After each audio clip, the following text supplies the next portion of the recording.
আপনারা দেখছেন AR news Bangla. আজকের বিশেষ বিশেষ খবর, দেশ ও বিদেশের সব বড় আপডেট নিয়ে সবার আগে চলুন শুরু করি। পশ্চিমবঙ্গে চালু হতে চলেছে বহু চর্চিত অন্নপূর্ণা ভাণ্ডার প্রকল্প।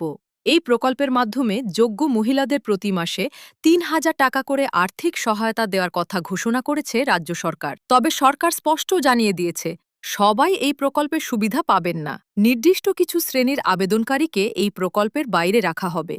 সরকারি বিজ্ঞপ্তি অনুযায়ী যারা আগে লক্ষ্মীর ভাণ্ডার প্রকল্পের সুবিধা পেতেন, তাদের অধিকাংশের নাম স্বয়ংক্রিয়ভাবে অন্নপূর্ণা ভাণ্ডারে স্থানান্তরিত হবে। তবে কিছু ক্ষেত্রে সেই সুবিধা বন্ধ হতে পারে। কারা পাবেন না অন্নপূর্ণা ভাণ্ডারের টাকা? সরকারি নির্দেশিকা অনুযায়ী মৃত ব্যক্তিদের নামে আর টাকা পাঠানো হবে না।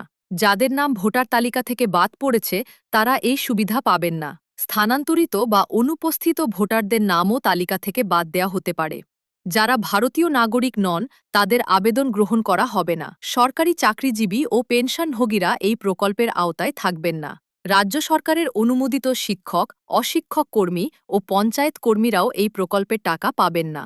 যারা আয়কর দেন, তারাও এই সুবিধা থেকে বঞ্চিত হবেন। ভুয়ো নথিপত্র দিয়ে আবেদন করলে আবেদন বাতিল করা হবে।